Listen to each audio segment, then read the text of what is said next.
अस्सलाम वालेकुम बिस्मिल्लाहिर्रहमानिर्रहीम। तो आजकल की बहुएँ सास-ससुर के साथ क्यों नहीं रह पा रही? आप लोगों ने देखा होगा कि जो बहुएँ हैं शादी होते ही कुछ टाइम बाद अलग हो जाती हैं या फिर वो इंतज़ार करती हैं एक आध बच्चा हो जाए उसके बाद हम अलग हो जाएँ।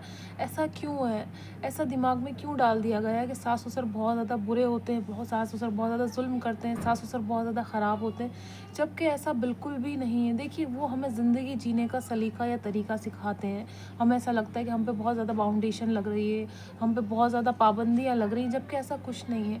हम शादी से पहले अपने माँ-बाप के साथ नहीं रहते हैं क्या? हम शादी से पहले भी तो अपने माँ-बाप के साथ रहते हैं, या फिर हम माँ-बाप को कहीं फेंक के आते हैं और हम अपनी अकेली सिंगल लाइफ़ जीते हैं? नहीं, ऐसा नहीं करते हैं ना, हम माँ-बाप के साथ ही रहते हैं। फिर हम जब दूसरी जगह जाते हैं तो वहाँ पर हम क्यों नहीं एडजस्ट कर पाते हैं? उन लोगों के साथ क्यों नहीं रह पाते हैं? देखिए, हम लोगों ने ये दिमाग में बिठा लिया है कि हमारी शादी होगी तो हमें रहना ही नहीं है सास-ससुर के साथ, क्योंकि हमने पहले से ही उनमें इतनी कमियाँ तलाश कर ली हैं, या अभी रिश्ता भी नहीं आया है, अभी शादी भी नहीं हुई, उससे पहले ही हमने ये सोच लिया है कि अगर हमारी शादी होगी तो हम तो रहेंगे ही नहीं सास-ससुर के साथ। देखिए, हमें बहुत सारी चीज़ें हैं जो सीखने की ज़रूरत है, जो कि हमें अपने बड़ों से सीखनी ज़रूरी है ना?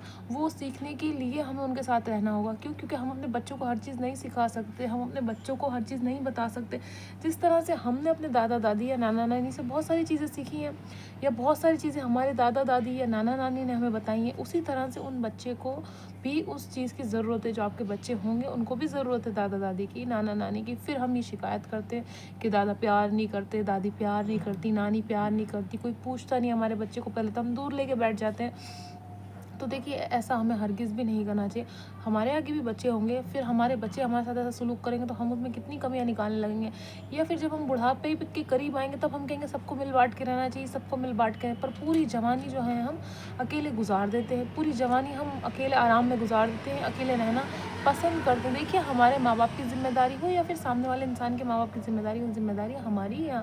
हम ये नहीं कह सकते कि अरे, ये खुद देख लेंगे, इनकी बेटियाँ आके देखेंगी, फलाना होगा, ढमाका होगा। ऐसा हमें नहीं करना चाहिए। हम अपने बच्चे को क्या मैसेज पहुंचाना चाह रहे हैं, हम अपने बच्चों को क्या बताना चाह रहे हैं कि हम बुढ़ापे में हमारे साथ भी ऐसे ही करना। फिर जब हमारे बच्चे हमारे साथ ऐसा सलूक करते हैं, फिर हम तड़पते हैं, रोते हैं, पर हम ये नहीं देखते कि हमने अपने बच्चे को क्या सिखाया था, या हमने अपने बच्चे को क्या बताया था।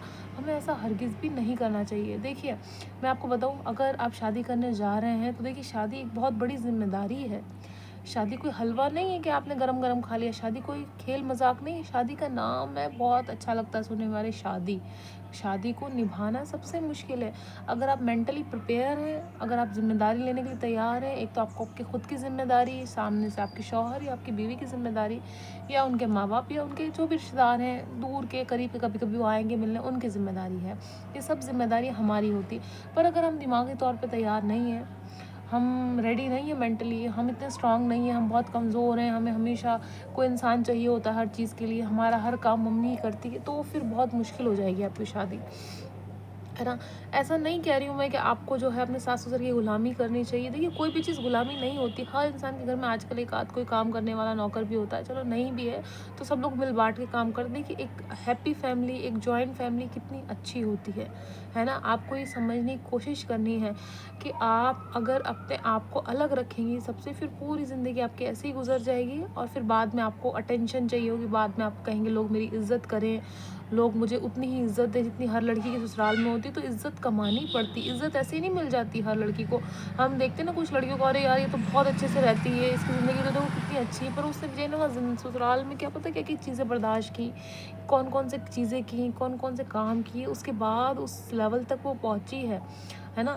तो हमें अगर चाहिए है कि हम इज़्ज़त कमाएँ, हम एक अच्छा नाम कायम करें, तो हमें ये सब चीज़ें करनी होंगी। इतना दुश्मन ना समझें अपने सास-ससुर को या अपनी नंदों को, देवरानी, जेठानी, जो भी कोई है आपके ससुराल में, उनको इतना बुरा ना समझें। वो इतने बुरे लोग नहीं हैं जितना हम उनको समझ रहे हैं। हमें इतना बुरा नहीं समझना है उनको, है ना? फिर हमारे साथ भी सेम चीज़ें होंगी, हर चीज़ हमारे साथ होगी। हमारे बच्चे भी हमसे अच्छे से बात नहीं करेंगे, हमारे बच्चे भी हमारी इज़्ज़त नहीं करेंगे। जब हम अपने बड़ों की इज़्ज़त नहीं करेंगे, बच्चों को हम क्या सिखाएँगे? वो क्या देखेंगे? जो बच्चे को देखता है वो करता है।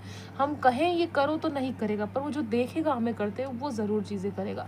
तो हमें इस बात का ध्यान रखना है कि अगर हम चाहते हैं हमारी ज़िंदगी अच्छी हो, हम चाहते हैं हमारा मुस्तकबिल अच्छा हो, हमारे बच्चे कामयाब हों, तो उसके लिए हमें कुछ मेहनत करनी पड़ेगी। हमें एक एग्ज़ाम्पल सेट करना पड़ेगा कि देखो बेटा, इस तरह से आपको चीज़ें बर्दाश्त करनी पड़ेंगी, या इस तरह के लोग आपकी ज़िंदगी में आएँगे, आपको कैसे बातें बर्दाश्त करनी है, कैसे रिश्ते निभाने हैं, हमें ये सब चीज़ें सिखानी हैं।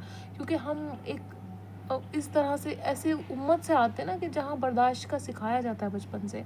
हमारे नबी ने अपने ऊपर कौन-कौन से ज़ुल्म बर्दाश्त नहीं किए, है ना? हमारी उम्मत ने अपने ऊपर कौन-कौन से ज़ुल्म बर्दाश्त नहीं किए, तो हमें उस हिसाब से चलना है, उस लिहाज से चलना है। अगर आपने पहले से ही ये सोच लिया है कि सास-ससुर दुश्मन है, सास-ससुर ख़राब होते हैं, सास-ससुर बहुत बुरी चीज़ है, ससुराल बहुत बुरी चीज़ है। आजकल मैं देख रही हूँ कोई लड़की ससुराल में रह ही नहीं रही है। हर लड़की बाहर, हर लड़की दूर, हर लड़की गलत, हर लड़की मायके में, है ना? हर लड़की अलग-अलग रह रही है। ऐसा क्यों है ना? ऐसा नहीं करना चाहिए, या तो फिर आप शादी ना करें, मेरा तो ये कहना है। मैं तो सबसे अच्छी चीज़ ये कहती हूँ कि आप शादी ना करें। वो अलग बात है कि मजबूरी है, जॉब वहाँ है, नौकरी वहाँ है, इस वजह से आप वहाँ रहती हैं, पर आप बिल्कुल कभी सोचती नहीं सास-ससुर के बारे में। बहुत सारे बूढ़े लोग हैं जो बेचारे परेशान हैं, तकलीफ़ में हैं। हम कितनी इबादत कर लें, कितनी नमाज़ें कर लें, कितनी दुआएँ कर लें, पर अगर हम अपने आस-पास के लोगों पर रहम नहीं खाते, हम आस-पास के लोगों के साथ रहम नहीं करते, तो वो हमारी हर चीज़ बेकार है ना? तो अपने दिमाग से नेगेटिव थॉट्स निकाल दें कि सास-ससुर दुश्मन होते हैं और बहुत बुरे होते हैं। सारे सास-ससुर एक जैसे नहीं होते हैं।